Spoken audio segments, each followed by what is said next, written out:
할렐루야. 이 아침에 우리 말씀 가운데 나오신 여러분 진심으로 환영합니다. 오늘 우리에게 주신 하나님의 말씀은 시편 74편 1절로 23절의 말씀입니다. 특별히 오늘 이 말씀이 조금 긴데요. 맨 처음에 1절부터 17절까지 먼저 봉독하시고 나중에 설교 이후 중반 정도의 그 이후에 이제 18절부터 같이 봉독하도록 하겠습니다. 1절부터 17절까지 우리 한 절씩 같이 번갈아 가면서 교독하도록 하겠습니다. 제가 먼저 1절 봉독합니다. 오 하나님, 왜 이렇게 오랫동안 우리를 버려두십니까?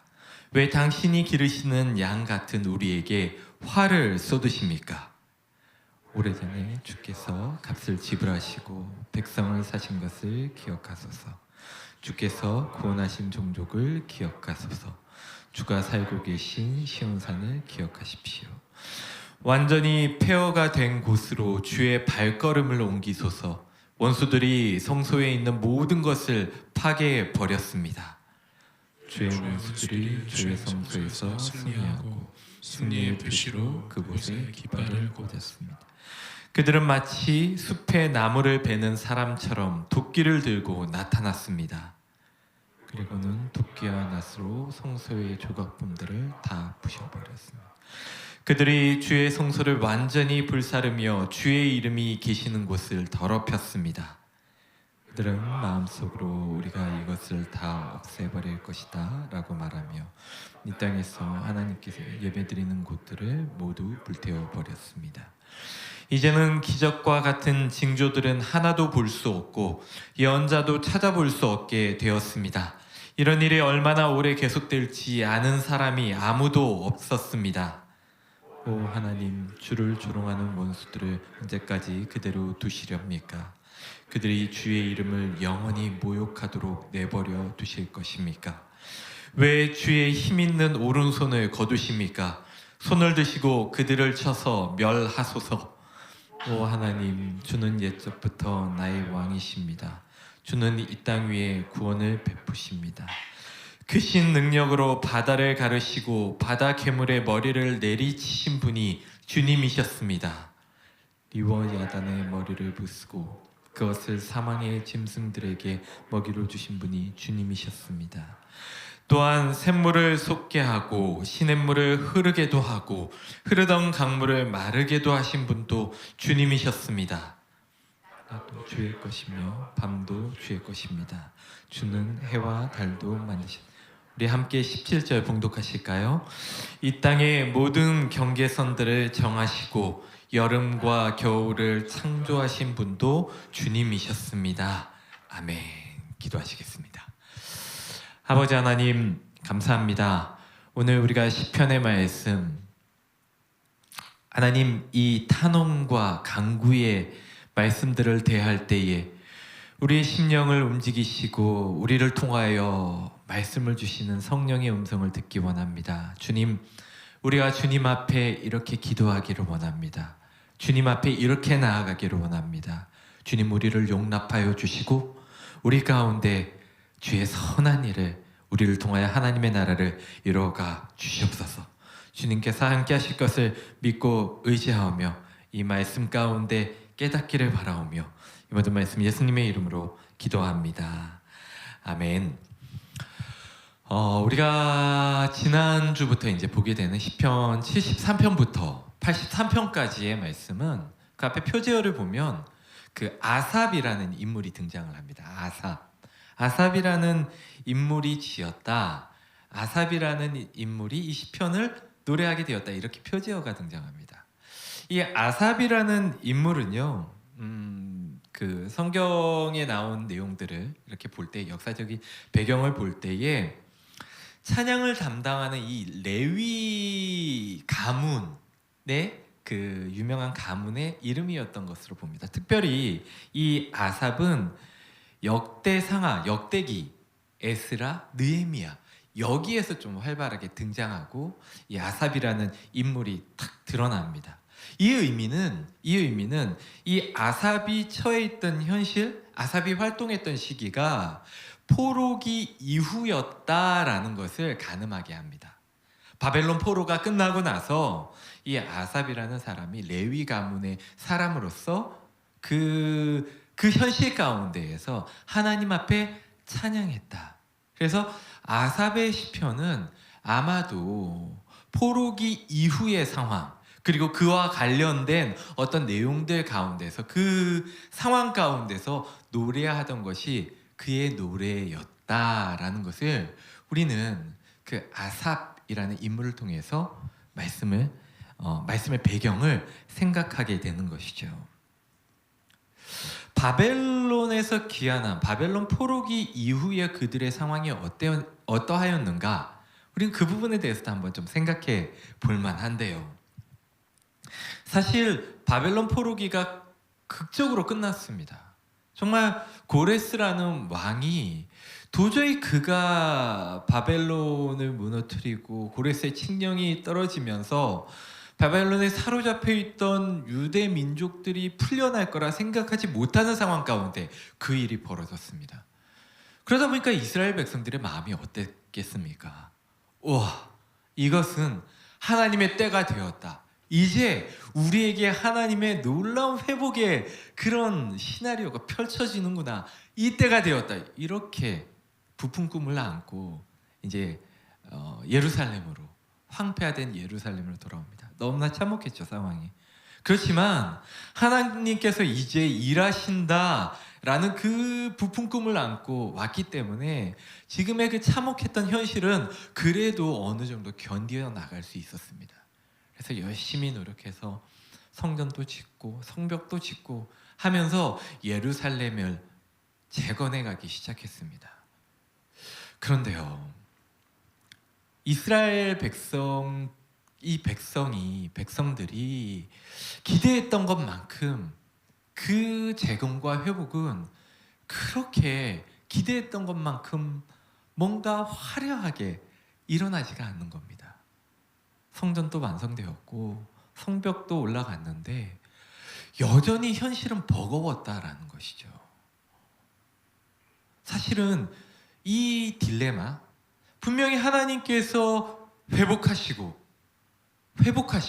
하나님께서 일하시는 때가 되었는데 여전히 현실은 녹록지 않은 이 딜레마가 바로 구약과 신약의 중간기, 이 중간기 때에 이스라엘 백성들의 신학적인 고민이었다라는 것이죠. 분명히 하나님의 때가 된 것 같은데 여전히 현실은 어렵다. 그리고 여전히 백성들은 고통받는다. 하나님의 뜻은 어디에 있는가? 하나님의 때는 아직까지 오지 않았는가? 하나님의 통치는 그 나라는 어떻게 이루어지는 것인가? 점점 그들 안에 메시아에 대한 소망이 커져가는 거죠. 예전 화려했던 다윗 솔로몬 때를 생각하면서 우리에게 참된 메시아, 우리를 다시금 하나님의 나라로 회복시켜줄 그 누군가가 와야 되는 것이 아닌가? 그런 것들을 구약에 나왔던 선지서들을 통해서 이제 막 생각하게 되는 겁니다.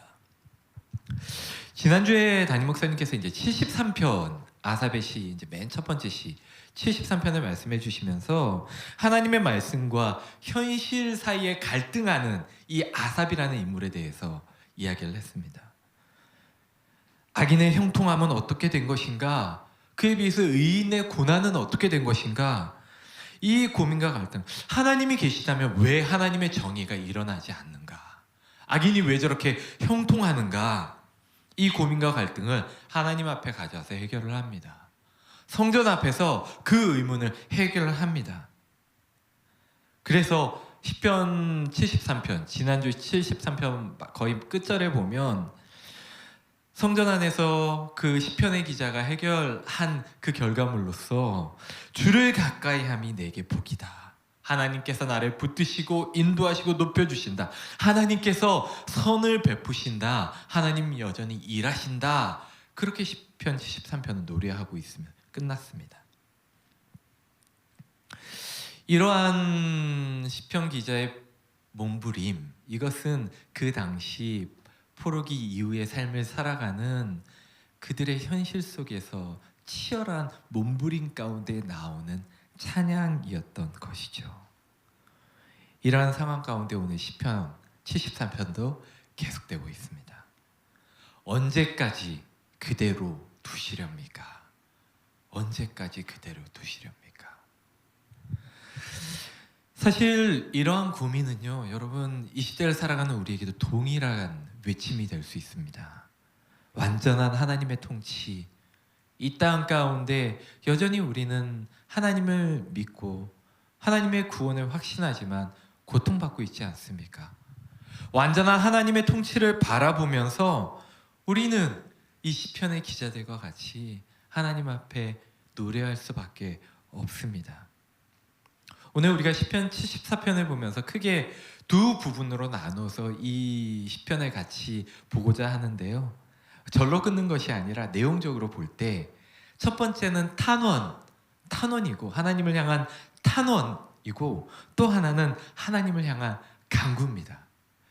얼핏 보면은 탄원과 간구가 좀 비슷해 보이는데 성격적으로 오늘 내용을 보면 탄원은 하나님 지금 상황이 이래요. 이렇게 참혹합니다. 하나님 보고 계십니까? 약간 이런 의미로 탄원을 하는 거고, 그 다음에 두 번째 간구는 하나님 이러니까 하나님 일하셔야 합니다. 하나님 역사하셔야 됩니다. 이렇게 하셔야 됩니다. 주님 기억해 주십시오.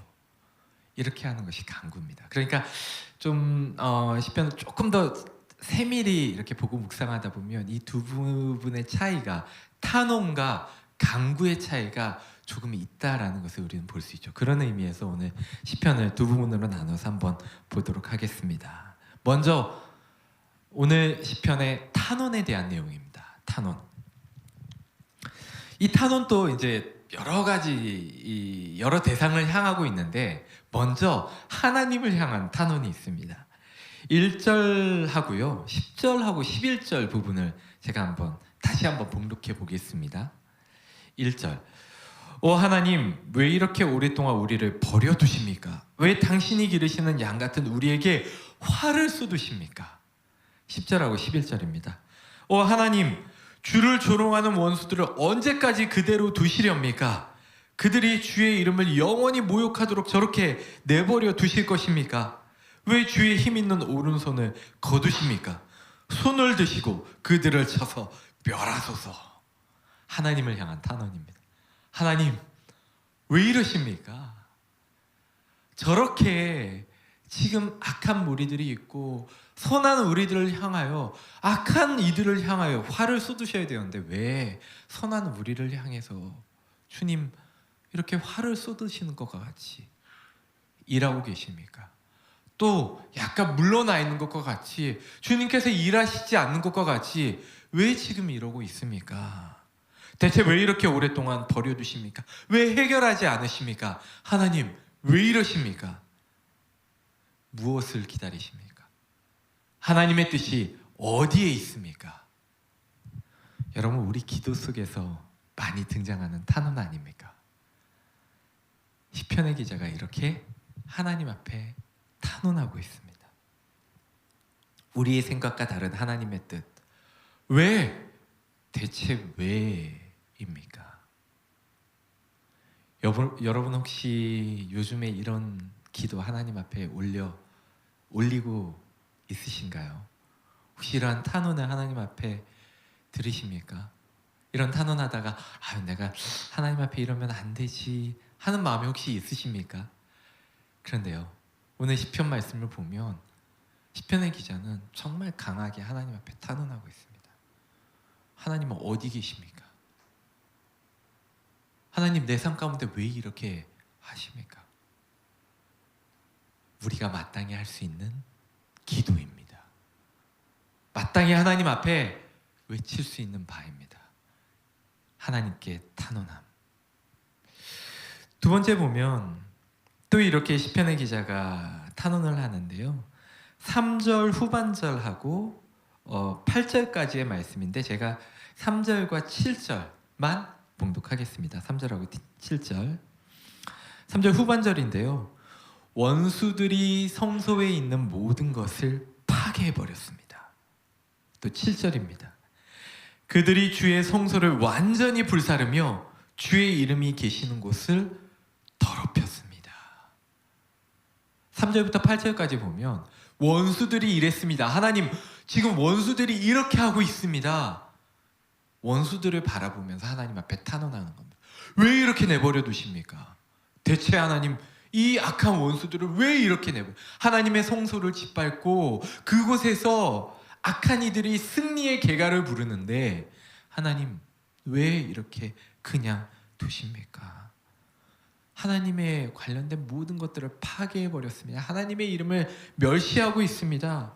하나님의 거룩함, 하나님의 그 절대성, 하나님의 무하심, 그 모든 것, 하나님의 속성들을 저들이 깡그리 짓밟고 없애버리고 있습니다. 하나님을 대적하고 있습니다. 어떻게 저런 악의 무리들을 그냥 남겨두십니까? 하나님의 정의가 어디에 있습니까? 이렇게 탄원하고 있는 것이죠. 우리가 세상을 살다 보면 이 상황들 가운데 분명히 악한 일들을 바라보면서 이렇게 탄원하는 기도를 할 수 있습니다. 하나님, 하나님의 정의가 언제쯤 이루어지실 것입니까? 하나님은 왜 하나님의 이름이 더럽혀지는데 이렇게 침묵하고 계십니까? 또 하나의 탄원이 있습니다. 9절 말씀이 있습니다. 9절 말씀을 제가 봉독해 보겠습니다. 이제는 기적과 같은 징조들은 하나도 볼 수 없고 예언자도 찾아볼 수 없게 되었습니다. 이런 일이 얼마나 오래 계속될지 아는 사람이 아무도 없었습니다. 이것은 백성들의 상황을 바라보면서 하나님 앞에 탄원하는 거죠. 우리의 상황이 더 이상 어떤 계시도, 어떤 말씀도, 어떤 성령의 감동도 들려오지 않습니다. 진공과 같은 상태로 어떤 것도 들려오지 않는 하나님과 단절된 상황입니다. 하나님, 우리를 왜 이렇게 두십니까? 여러분이 이런 경험하신 적 있으십니까? 정말 어려울 때, 정말 힘들 때 하나님 앞에 기도하는데 하나님과 끊어져 있는 느낌을 받으신 적이 있으십니까? 하나님과 단절된 그러한 느낌. 길을 잃어버린 것과 같고 어떻게 살아가야 하나 라는 생각이 들고 이 소망이 없는 것과 같은 참혹한 현실 가운데 나의 정체성, 나의 믿음이 흔들리는 경험을 하고 있는 그 가운데 하나님을 찾습니다. 하나님, 지금 어떤 것도 들려오지 않습니다. 하나님, 너무나 힘듭니다. 그만 이 삶을 마무리해도 괜찮을 것 같습니다. 이렇게 하나님 앞에 탄원을 하고 있는 것이죠. 요즘 우리가 큐티 본문이 예레미야 애가입니다. 예레미야 애가의 배경은 사실 남유다가 멸망을 하고 또 그 멸망의 무력 가운데 예루살렘의 성전이 파괴되면서 황폐화되는 상황들을 바라보면서 애통하면서 눈물 흘리는 선지자의 그 노래, 그 기도, 그 비가, 그것이 바로 예레미야 애가의 말씀입니다. 사람들이 포로로 끌려가고 어린아이들이 굶어 죽고 또 남은 사람들은 서로를 자기가 살기 위해서 서로를 희생시키고 정말 지옥과 같은 상황, 그 고난과 고통의 상황 가운데 선지자가 애통하면서 기도하고 그 가운데에서 눈물 어린 탄원을 하나님 앞에 계속해서 올립니다. 하나님, 내 눈에 끊임없이 눈물이 흐릅니다. 왜 이런 상황을 우리한테 주셨습니까? 그렇습니다. 우리가 죄를 지었습니다. 그런데 이건 너무 심한 거 아닙니까? 하나님, 이 고통과 고난 어떻게 우리가 견뎌낼 수 있겠습니까? 방법이 없으니까 눈물을 흘리면서 그렇게 하나님 앞에 애통하며 탄원하는 겁니다. 여러분, 이 탄원이 시편에 보면 그리고 역대기 무렵에 정말 이스라엘이 하나님께서 마치 이스라엘 버린 것과 같은 그 상황 가운데 이러한 탄원의 글들이 정말 많이 나옵니다. 이 탄원이 어떠한 의미가 있을까요? 우리의 신앙에 있어서 이 탄원은 어떠한 의미가 있는 것일까요? 여러분, 그런데 가만히 읽다 보면 어려움을 당하고 있는 사람들에게는 이 탄원이 너무나 마음에 와 닿습니다.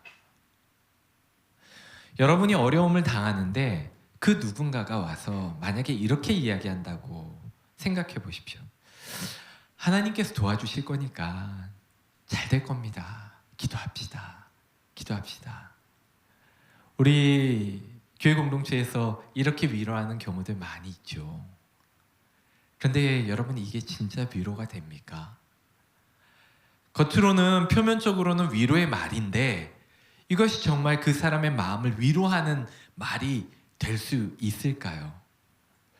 제가 상담을 공부하게 된 계기가 있습니다. 저는 맨 처음부터 학부 때부터 신학을 공부했거든요. 그래서 신학적인 사고에 되게 익숙해져 있는 사람입니다. 그래서 어떤 어려움이 있을 때 기도하십시오. 하나님께서 인도해 주실 것입니다. 라는 그 생각, 그 말이 제 입에서 자연스럽게 먼저 이렇게 나오는 사람이었습니다.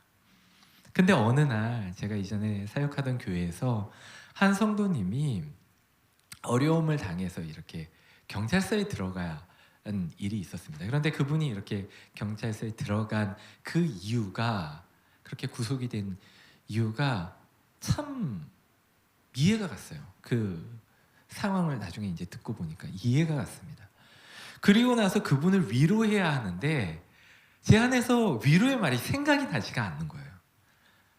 그러니까 그냥 제 머릿속에는 하나님께서 함께 하시니까 잘 될 겁니다.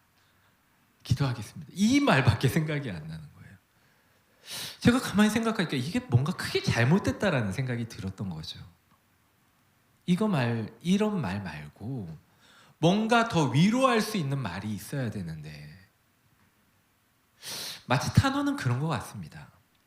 정말 그 어려운 상황에 있는 사람의 마음을 위로할 수 있는 하나님께 향하는 어떤 간구의 정말 좋은 형식이라는 거죠. 탄원이라는 것은 정말 사람의 편에서, 그 고통받는 사람의 편에서 그 사람의 마음을 함께 공감하고 위로할 수 있는 어떤 그런 외침?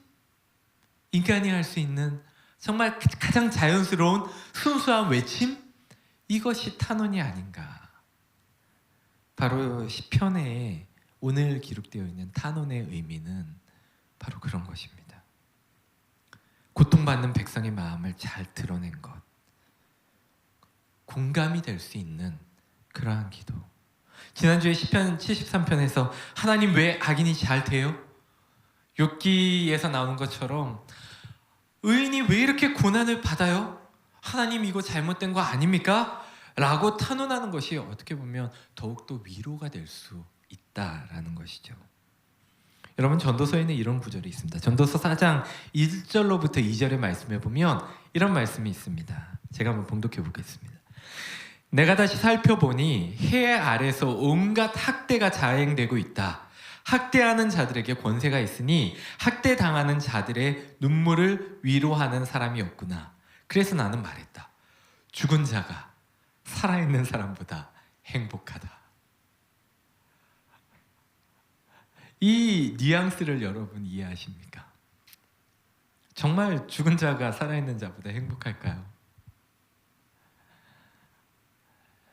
전도자가 다 세상에 일어나는 일들을 경험해 보니까 세상에 불의하게 학대받는 자들이 있는 겁니다. 그런데 그들이 위로를 받지 못하는 겁니다. 누구도 그 권력을 붙잡고 악을 행하는 자들을 이겨내지 못하고 그렇게 학대받는 자를 위로하지 못한다는 것입니다. 그걸 보니까 차라리 죽는 게 훨씬 더 행복하겠군요 라고 이야기하는 겁니다. 현실입니다. 전도자가 바라보는 현실입니다. 위로받지 못하는 현실입니다. 탄원과 같은 의미입니다. 그래요. 그게 현실이죠. 하나님 보고 계시죠. 현실이 이렇습니다. 바벨론 포로기 그 이후에 돌아와서 그 백성들은 자신들이 기대한 어떤 그런 영화, 하나님의 영광이 지금 아직까지 오지 않는다라는 것을 피부로 느낍니다. 권력에 희생되어서 학대받는 자가 그대로 있고 그들이 위로받지 못하다라는 것을 봅니다. 차라리 죽는 게 나을 정도다 싶을 정도의 그런 생각이 듭니다. 전도서도 아마 그러한 관점에서 기록되었을 가능성이 있습니다. 아직 오지도 않았고 언제 올지도 모르는 하나님의 영광의 회복, 무작정 아무것도 없이 곧 올 것이라고 생각하는 것, 정말 잘 될 거라고 생각하는 것, 그것이 여러분 참된 신앙일까요? 현실 도피는 아닐까요? 여러분 한번 그 부분을 생각해 보았으면 좋겠습니다. 오히려 하나님 앞에 탄원하면서 하나님 왜 현실이 이렇습니까? 언제 하나님의 때가 올 것입니까? 하나님의 계획, 그 뜻, 그것을 물어보는 것이 훨씬 더 솔직한 신앙 아닐까요? 잘못된 것에 대해서, 뭔가 풀리지 않는 것에 대해서 하나님 앞에 계속 질문하며 하나님 앞에 나아가는 것, 이것이 오히려 우리에게 있어서 살아있는 순수한 신앙이 되지 않을까요? 탄원에는 이러한 의미에서 하나님 앞에 우리의 생각과 마음을 그대로 아뢰는 것입니다. 우리의 흔들리는 신앙, 그 믿음을 오히려 새롭게 정립해 줄 수 있는 시작이 될 수 있는 것입니다. 그리고 탄원은 그 다음 단계로 넘어갈 수 있는 중요한 디딤돌이 됩니다. 바로 그 다음 단계 뭘까요? 간구. 하나님 앞에 간구하는 기도입니다. 근데 여러분 중요한 것은요, 무조건 탄원을 한다고 해서 그것이 다 옳을 수 없습니다. 탄원은 하나님을 신뢰하는 백성들이 할 수 있는 겁니다. 하나님을 신뢰하지도 않고 하나님을 믿지도 않는데 감히 하나님 앞에 탄원할 수 있다고요? 아닙니다. 탄원은요, 하나님을 신뢰하는 그 믿음 가운데에서 할 수 있는 것이 탄원입니다. 즉, 탄원은 하나님의 범주 안에 거하는 간구로 이어질 수 있게 하기 때문에 하나님을 신뢰하는 믿는 그 마음 가운데 살아계신 하나님 앞에 탄원하며 나아갈 수 있는 것이죠. 두 번째로 우리가 생각해 볼 것은 간구입니다. 간구. 이제 우리가 18절로부터 23절까지의 말씀을 같이 한번 교독해 보도록 하겠습니다. 제가 18절 봉독합니다. 여호와여, 원수들이 얼마나 주를 모욕했는지 생각하시고 어리석은 사람들이 어떻게 주의 이름을 경멸했는지 기억하십시오. 주의 산비둘기의 생명을 들짐승에게 주지 마시고 주의 불쌍한 백성들을 영원히 잊지 마소서. 폭력과 싸움이 곳곳에서 벌어져 이 땅을 어둡게 하니 우리와 맺은 주의 언약을 기억하십시오. 고통받는 주의 백성들이 부끄러움을 당하지 않게 해주소서. 가난하고 불쌍한 백성들이 주의 이름을 찬양하게 해주소서. 오 하나님, 일어나소서. 우리를 위해 변호해 주소서. 어리석은 자들이 어떻게 온종일 주를 조롱하는지를 기억하십시오. 주께 맞서 대항하는 자들이 떠들어대는 말을 모른 채 하지 마시고 주의 원수들이 질러대는 소리를 기억하십시오. 아멘. 여기에서부터는요, 느낌이 다릅니다. 시편의 기자가 이제 간구를 하고 있습니다. 하나님 앞에 막 탄원을 했잖아요. 이제는 간구합니다. 하나님 이렇게 해주십시오. 하나님이 이게 필요합니다. 하나님께서 이렇게 역사하셔야 됩니다. 이러면서 이제 간구가 들어가는 거거든요. 여러분, 이 봉독하시면서 가장 많이 등장하는 단어가 무엇인지 혹시 보셨습니까? 예. 처음 이렇게 읽다 보니까 잘 안 들어오셨을 수도 있는데 나중에 다시 한번 봉독해 보시면 가장 많이 등장하는 것은 기억하십시오, 잊지 마십시오, 이 단어가 계속해서 등장합니다. 반복해서 등장합니다. 하나님 기억하십시오, 잊지 마십시오. 여러분, 하나님이 잊으시는 분이십니까? 아니시죠? 근데 왜 시편의 기자가 이렇게 강조하고 있을까요? 기억하십시오, 잊지 마십시오. 왜 기억하라고 그렇게 이야기할까요? 저도 이제 곰곰이, 여러분도 한번 곰곰이 한번 생각해 보십시오. 저는 이제 곰곰이 생각하면서 이게 한 두 가지 정도의 의미가 있지 않을까라는 생각을 했습니다. 첫 번째는 진짜 그런 거예요. 하나님 혹시 잊으신 거 아니죠? 하나님 이거 꼭 기억하셔야 됩니다. 라는 의미에서 하나님 앞에 이렇게 막 기도하는 거죠. 너무 답답한 마음에 그 가운데 이렇게 기억하십시오. 강조하는 거죠. 두 번째로는 간구하는 동시에 기도라는 것은 사실 우리의 영혼이 듣는 거 아닙니까? 우리가 말로 하지만 성령의 도움을 받아서 우리의 영혼도 그 기도를 들어서 하나님 앞에 막 나아가는 거 아닙니까? 그렇죠? 선포하는 거죠. 하나님께 이야기하는 동시에 내 영혼아 하나님을 기억하라. 하나님의 언약을 기억하라. 하나님께서 어떻게 행하셨는지를 기억하라. 과거에 우리에게 어떻게 우리를 부르셨고 우리를 하나님의 백성이 되게 하셨고 그 가운데 어떠한 하나님의 은혜를 부어주셨고 그것을 기억하라. 신뢰하라. 그러한 마음으로 기억하십시오. 그렇게 선포한 거 아닐까요? 그렇게 간구한 거 아닐까요? 결국 중요한 것은 하나님이 어떠한 분인지를 상기하는 겁니다. 기억하는 겁니다. 하나님께도 올려드리지만 이 시편이 많은 회중들과 함께 불려졌을 때 회중들은 어떻게 이 시편을 외쳤을까요? 그렇게 기억하십시오. 하나님 기억하십시오. 말씀하시면서 동시에 내 영혼아 우리 모두 하나님을 기억합시다. 하나님은 어떠한 분이신지 하나님을 기억합시다. 그러한 의미로 이 시편을 노래하지 않았을까요? 하나님을 다시 발견하는 겁니다. 하나님이 그러한 분이시지. 20절에 보니까 이렇게 기록이 되어 있어요. 폭력과 싸움이 곳곳에서 벌어져 이 땅을 얻게 하니 우리와 맺은 주의 언약을 기억하십시오. 주의 언약. 여러분 주의 언약의 내용이 무엇입니까? 솔로몬 성전, 아마 이때는 이제 성전이 무너진 상황이고 그 성전을 바라보면서 이제 막 하나님 앞에 다시금 하나님의 임재를 바라는 상황이기 때문에 그 언약이라면 아마도 솔로몬 성전이 완성되었을 그때에 하나님께서 주신 언약을 이야기하는 걸 겁니다. 그 언약이 무엇입니까? 역대하 7장 15절로부터 16절 말씀, 제가 쉬운 성경을 한번 볼게요. 하나님께서 이렇게 약속을 하십니다. 내가 그들을 돌보아주며 이곳에서 드리는 기도를 들어주겠다. 내가 이 성전을 선택하여 거룩하게 했으므로 내 이름이 영원히 이곳에 있게 하겠고 내 눈과 내 마음이 영원토록 이곳에 머무르게 하겠다. 정말 멋진 하나님의 약속, 언약 아닙니까? 이 성전 가운데 내가 임재하겠다. 그래서 이스라엘 백성이 그렇게 성전을 사모하는 겁니다. 하나님의 임재의 약속의 그 곳이니까, 장소니까. 근데 여러분, 언약은 여기에서 끝나지 않습니다. 그 다음 내용이 있습니다. 역대하 7장 19절로부터 20절의 말씀인데요. 이 부분을 우리 같이 한번 봉독해 보시겠습니다. 그러나 나를 배반하면 안 된다. 내가 너희에게 준 계명과 율법을 어기면 안 된다. 다른 신들을 섬겨 예배해도 안 된다. 만약 그렇게 하면 이스라엘 백성을 내 땅, 곧 내가 그들에게 준 땅에서 쫓아내겠다. 그리고 내 이름을 위하여 거룩하게 만든 이 성전을 버리겠다. 그러면 모든 나라들이 이 성전을 비웃으며 조롱할 것이다. 이것이 언약의 전문입니다.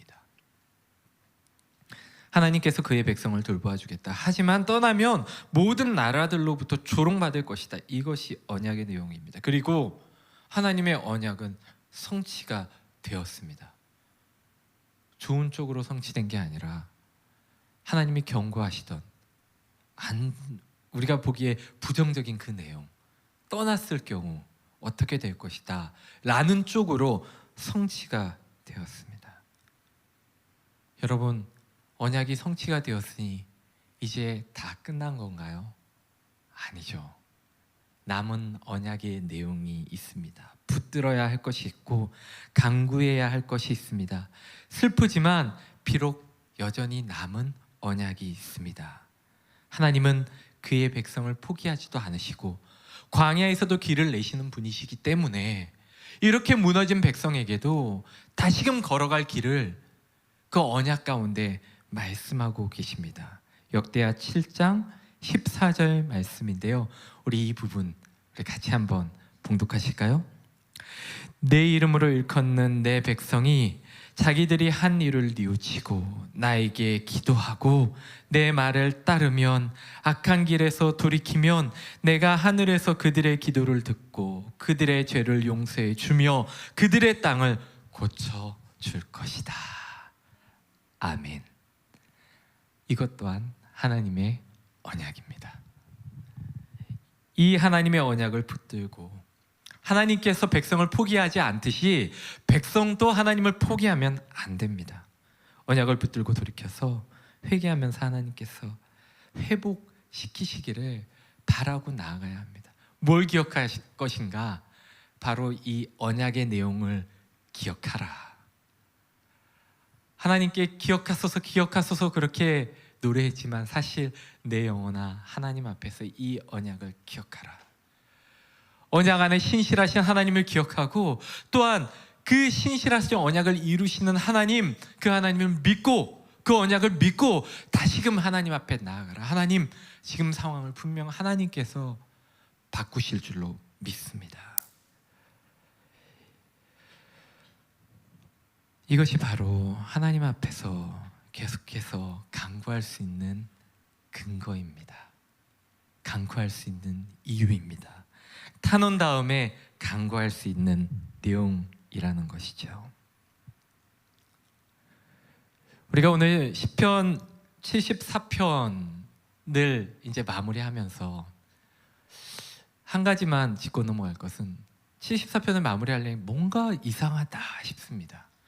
물론 제가 말씀은 간구와 회복에 대한 이야기로 마무리하지만 여러분 시편 74편은 여전히 회복은 나타나 있지 않습니다.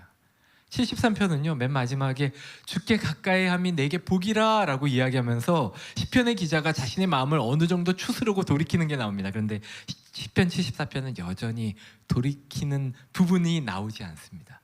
여전히 시편 기자는 답답한 마음으로 시편을 마무리하고 있습니다. 무슨 의미일까요? 뭔가 빠진 것 같은, 왜 회복, 왜 우리가 기대하는 바대로 믿음의 진전이 일어나지 않는가? 여러분, 현실을 그대로 반영하고 있기 때문입니다. 여전히 계속되고 있는 마음의 어려움, 그렇게 쉽게 우리는 변하지 않지만 탄원과 간구는 계속되어야 한다. 하나님께서 이루실 그 날까지 우리는 계속해서 가야 한다. 열린 결말로 시편 14편은 마무리하고 있습니다. 사랑하는 성도 여러분, 탄원과 간구를 했을 때 분명 하나님은 놓지 않으셨습니다. 이 탄원과 간구가 계속되는 중간기 역사를 지나고 결국에는 하나님은 자신이 스스로 이 땅 가운데 내려오셨습니다. 오래 준비하시고 때가 되었을 때 하나님은 직접 그 누구도 이제는 다른 일꾼들을 보내지 않으시고 자신이 직접 내려오셨습니다.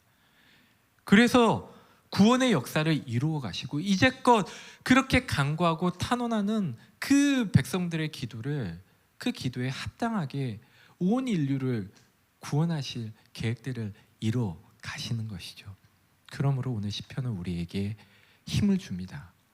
탄원하고 간구하라. 하나님의 뜻을 이뤄가라. 사랑하는 성도 여러분, 오늘 시편 74편 말씀을 읽으며 우리도 이렇게 하나님 앞에 치열하게 기도하기를 원합니다.